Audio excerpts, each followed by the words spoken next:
வணக்கம் மக்களே, நான் உங்கள் தமிழ்நாடு விவசாயி. நம்ம இன்னைக்கு எதை பத்தி பார்க்க போறோம் அப்படின்னா, கிருஷ்ணகிரி மாவட்டம் மத்தூர் பகுதியைச் சேர்ந்த இயற்கை விவசாயியான முருகன் அவர்கள் தனது தோட்டத்தில் முழுக்க முழுக்க இயற்கை விவசாயத்தில் விளைந்த சிறுதானியங்கள் மற்றும் பாரம்பரிய அரிசி ரகங்களை பயன்படுத்தி கேக் மற்றும் பிஸ்கெட் செஞ்சுட்டு வந்துட்டு இருக்காரு. அது மட்டும் இல்லைங்க, இவர் வெள்ளை சர்க்கரை, மைதா மாவு, எந்த கெமிக்கல் எதுவுமே சேர்க்காம இந்த பிஸ்கெட் கேக் எல்லாத்தையுமே செஞ்சு அதை வாரந்தோறும் நடைபெறும் கிருஷ்ணகிரி மரபு சந்தையில விற்பனை பண்ணிட்டு வந்துட்டு இருக்காரு. இன்னைக்கு ஸ்பெஷலா பாத்தீங்க அப்படின்னா, மக்காச்சோள மாவுல எப்படி பிஸ்கெட் செய்யறது அப்படின்னு சொல்லிட்டு நமக்கு சொல்லி கொடுக்க போறாரு. வாங்க எப்படி செய்யறாருன்னு சொல்லிட்டு இந்த வீடியோ முழுசா பார்த்து தெரிஞ்சுக்கலாம்.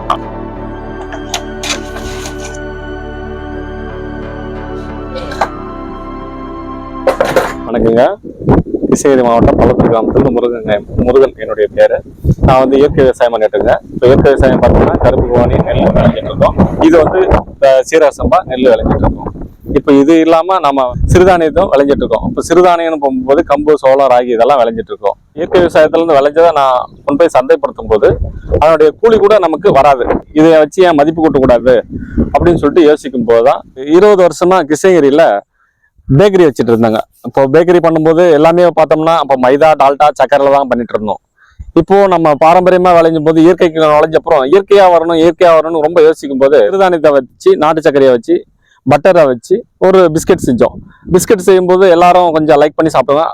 அதுக்கப்புறம் சரி கேக்கு செய்யலாமே அப்படி நம்ம செய்யும்போது கம்புல நாட்டு சக்கரை போட்டு கம்புலையும் கேக் செய்யலாம். இப்போ கம்பு, நாட்டு சக்கரை, தேங்காய் எண்ணெய் போட்டு நம்ம கேக் செஞ்சோம்னா அதுவும் எல்லாரும் லைக் பண்ண ஆரம்பிச்சிட்டாங்க. இப்போ பாரம்பரிய அரிசியிலும் சரி செய்யலாம் அப்படின்னு சொல்லிட்டு அதையும் ட்ரை பண்ணி பார்த்துட்டோம். கருப்பு கோணி அரிசியிலும் பிஸ்கெட் போடுறோம். இந்த பாரம்பரிய அரிசி எல்லாமே மிக்ஸ் பண்ணி அதுலயும் பிஸ்கெட் எல்லாமே ட்ரை பண்ணி அதுவும் நல்லா இருக்கு. குழந்தைகள் இருந்து பெரியவங்களையும் எல்லாருமே ரசிச்சு சாப்பிட்ற மாதிரி செஞ்சுட்டு இருக்கோம். பிஸ்கெட் செய்யறது ரொம்ப ரொம்ப ஈஸிங்க. ஒன்றும் இல்லை, பட்டர் வாங்கிக்கிறோம். பட்டரை அதை நம்ம தேய்க்கணும். நல்லா எப்படி பண்ணா அப்படியே வெண்ணெயை அப்படியே உருக்கும்போது அப்படியே எப்படி வரும் தண்ணி மாதிரி, அந்த மாதிரி இந்த வெண்ணெயை நம்ம நைஸா தேய்க்கணும்.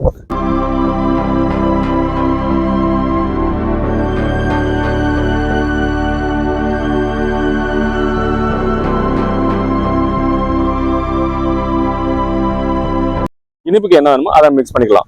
நாட்டு சக்கரை போட்டு அதையும் நைஸா நம்ம தேய்க்கணும்.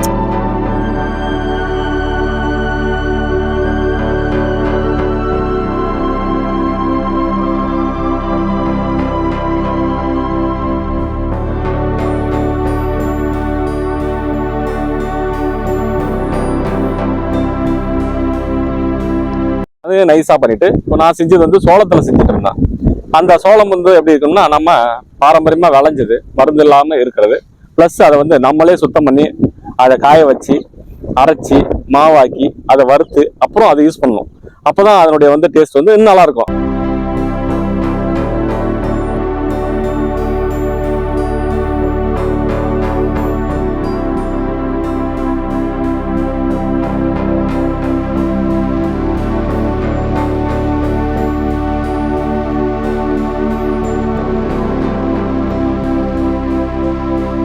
போட்டு நல்லா மிக்ஸ் பண்ணிட்டு நமக்கு எவ்வளவு திக்னஸ் பதம் வேணுமோ அந்த அளவுக்கு அதை நம்ம உருட்டணும்.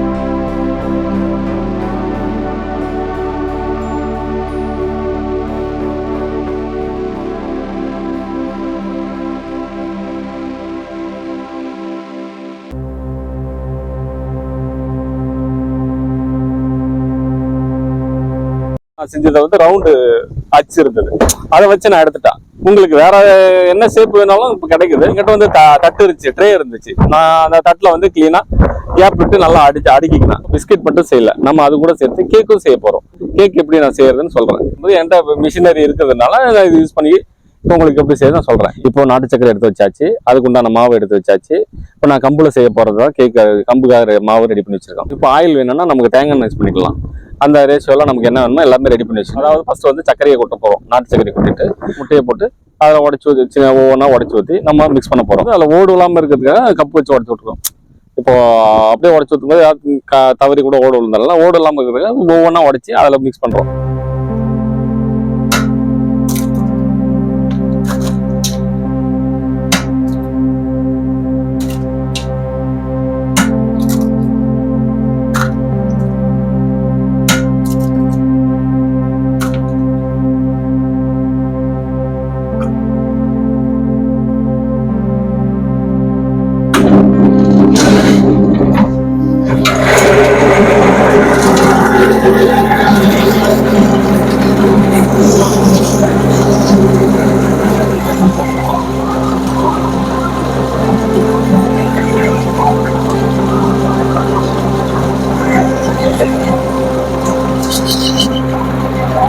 இப்போ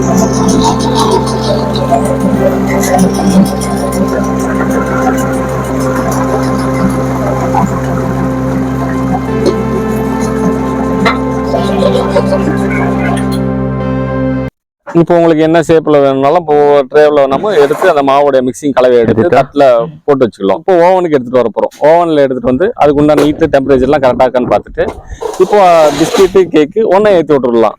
இப்போ அதில் பார்த்தோம்னா ஒரு 10 ட்ரே வைக்கலாம். அந்த 10 ட்ரேல நமக்கு இப்போ எவ்வளோ ரெடி பண்ணிக்கிறோம்னா அதுக்கு தகுந்த மாதிரி அந்த ட்ரேவில் வச்சு நம்ம ஏற்றிக்கணும். இப்போ பிஸ்கெட் பார்த்தோம்னா ஒரு 1/4 மணி நேரம் வேகும். இப்போ கேக்கெல்லாம் பார்த்தோம்னா 3/4 மணி நேரம் வேகும். அதுக்கு அந்த டெம்பரேச்சரில் நம்ம கொஞ்சம் கொஞ்சமாக எடுத்துக்க வேண்டியதான். ஒவ்வொன்றா செக் பண்ணி எடுத்துக்க வேண்டியதுதான்.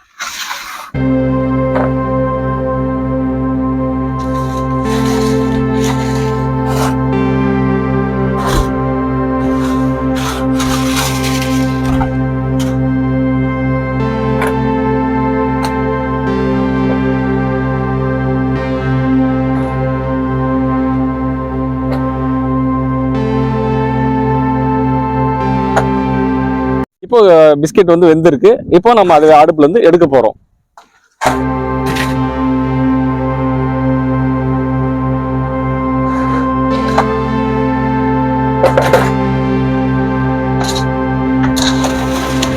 கேக் வந்து இப்போ அடுப்புல பார்த்தோம், நல்லா வெந்திருக்கு. இப்போ நம்ம அடுப்புல இருந்து இப்போ கேக்கை நம்ம எடுக்க போறோம்.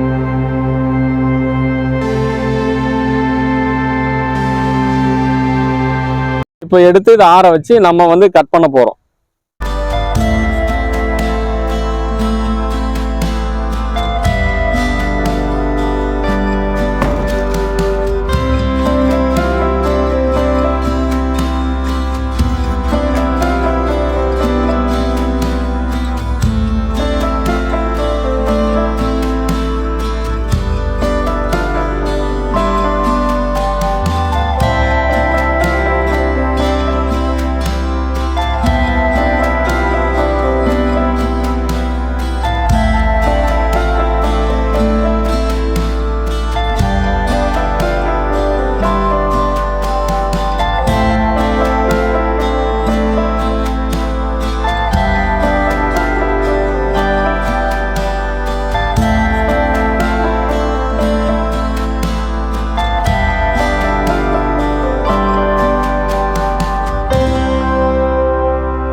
இப்போ இந்த பிஸ்கெட்டு கேக்கு வந்து சனிக்கிழமை ரெடி பண்ணிட்டு இருக்கோம். எதுக்காகனா ஞாயிற்றுக்கிழமை ஆச்சுன்னா நம்ம மரபு சந்தைன்னு சொல்லிட்டு ஒரு டீம் ஃபார்ம் பண்ணி கிருஷ்ணகிரியில் பண்ணிட்டு இருக்கோம்.